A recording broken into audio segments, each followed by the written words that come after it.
Corona virus एक ऐसी बीमारी जिसने लोगों के कामकाज को एसेंशियल और नॉन एसेंशियल में बांट दिया। पहले हर किसी की रूटीन होती थी सुबह उठकर काम पर निकलना, शाम होते ही घर को वापस। लेकिन अब कोरोना वायरस की इस बीमारी ने सब कुछ बदल कर रख दिया। अब लोगों का कामकाज भी बढ़ गया। क्या आपका काम पर जाना बहुत ज़्यादा ज़रूरी है? लोगों के लिए बहुत ज़्यादा ज़रूरी है? किसी के जीने या मरने का डिफरेंस बन सकता है आपका कामकाज। वो डिटरमाइन करता है कि एसेंशियल क्या है, नॉन एसेंशियल क्या है। लेकिन आज जब दुकानों को खुलने की इजाज़त दी गई, नॉन एसेंशियल दुकानों को भी खुलने की इजाज़त दी गई, तो उन लोगों ने भी थोड़ी राहत की सांस ली जिन लोगों का कारोबार जो है पिछले 2 महीने से लगभग बंद था। ऐसे ही एक दुकान मैं आपको दिखाना चाहूँगी कि आर्टिफिशियल फूलों की दुकान है, जो शो पीसेस आप अपने घर में लगाते हैं उनकी दुकान है। और जब भी आप किसी भी प्यारे से घर में जाते हैं, आप देखते हैं कि किसी टेबल के ऊपर, किसी कोने में ये जो है ऑर्नामेंट्स लगे हुए हैं, ये फूल लगे हुए हैं, तो देखने में बहुत खूबसूरत लगता है।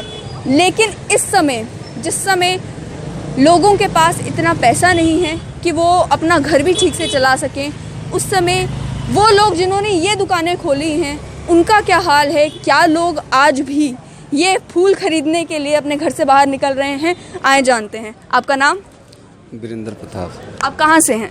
मैं यूपी से। यूपी में कहाँ से हैं? जिला चंदौली से।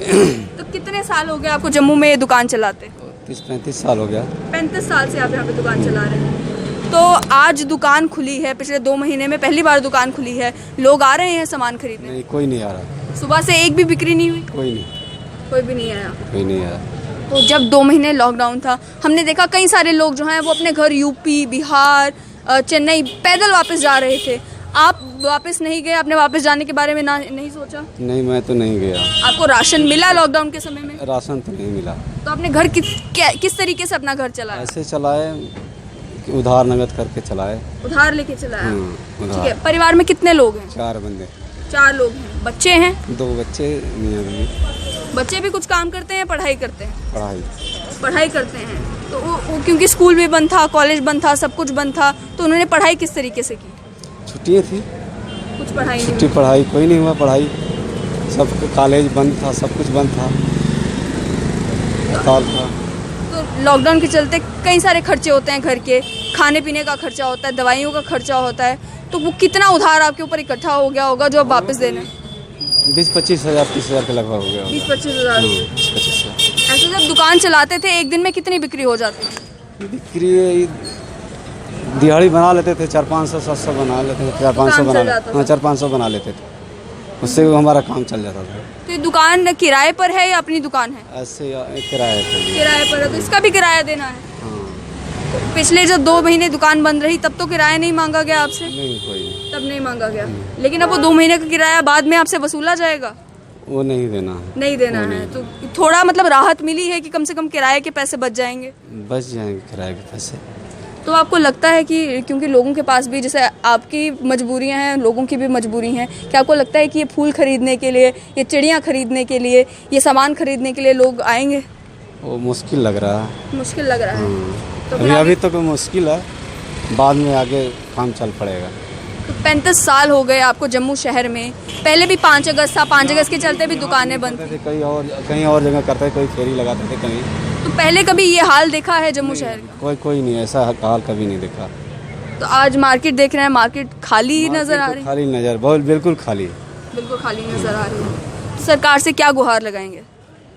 क्या गुहार लगाएंगे? जो देना है, जो खर्चा पानी देना है, आप दें, और क्या करना है। आपकी भी मदद की जाए। तो आपने सुना कि 35 साल से जम्मू शहर में काम कर रहे लोगों की भी आज मजबूरी है। ये वो लोग हैं, मैं आपको दिखा रही हूँ, जिन्होंने बुरा समय भी यहाँ पर देखा, लेकिन उसके बावजूद भी जम्मू शहर को छोड़कर नहीं गए। आज ये वही लोग हैं जो अब जम्मू कश्मीर के बाशिंदा हैं, जम्मू कश्मीर के डोमिसाइल हैं। और ये वही लोग हैं जिनकी दुकानें तो आज खुली हैं, लेकिन उन दुकानों पर ग्राहक कोई नहीं है, जिनके ऊपर लॉकडाउन के चलते 20-25 हज़ार रुपये जो है किराया चढ़ गया। और एजुकेशन डिपार्टमेंट भी बड़ी बड़ी बातें करता है कि ऑनलाइन एजुकेशन चल रही है, लेकिन वो इन्हीं गरीब लोगों के बच्चे हैं जो 2 महीने घर पर बैठे रहे, जिन तक पढ़ाई का कोई भी ज़रिया नहीं पहुंचा, ना ऑनलाइन लर्निंग का पहुंचा, ना रेडियो क्लासेस का पहुंचा, ना टेलीविज़न क्लासेस का पहुंचा, क्योंकि ना ही इनके पास टीवी था, ना ही रेडियो था, और इंटरनेट जो है उसकी भी अवेलेबिलिटी मुझे लगता है कि इनके पास नहीं थी।